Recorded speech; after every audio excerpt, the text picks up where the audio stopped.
I have yet to experience the new GR Corolla, and I'm already excited about a new version of it.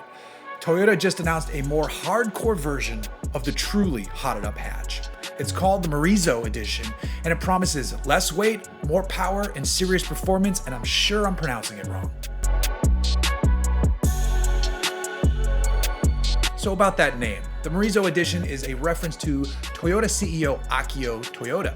He went racing with the Gazoo racing team when they campaigned a pair of Toyota Altezza sedans at the 2007 running of the 24 Hours of Nürburgring. Akio uses the name Morizo when he's behind the wheel of a race car. This means that if Toyota is going to apply the Morizo tag to a GR Corolla, it better be a darn good one. The GR team has taken the already intriguing machine and upgraded it further.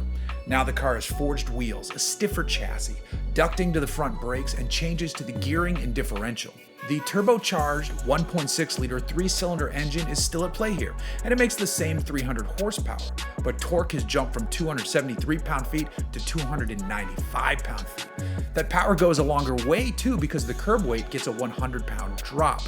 The current estimate from Toyota is 3,186 pounds, and Toyota engineers achieved this by removing the back seats, swapping out the wheels, and using the same carbon fiber roof you get on the GR Corolla Circuit Edition. Taking the weight savings a step further, Toyota also removes the rear door speakers, rear window regulators, and rear wiper blade and motor.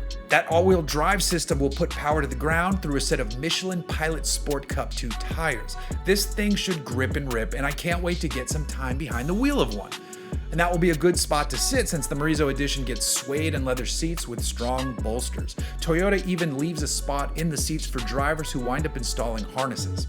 There's no mention of pricing yet for a GR Corolla Morizo Edition, but you should know it's a limited run car with Toyota set to crank out just 200 numbered examples, with each produced at the GR factory in Motomachi, Japan, the same place where the current Supra and the iconic Lexus LFA were born. Akio Toyoda is serious about building fun cars, and I'm seriously excited to see where he goes from here.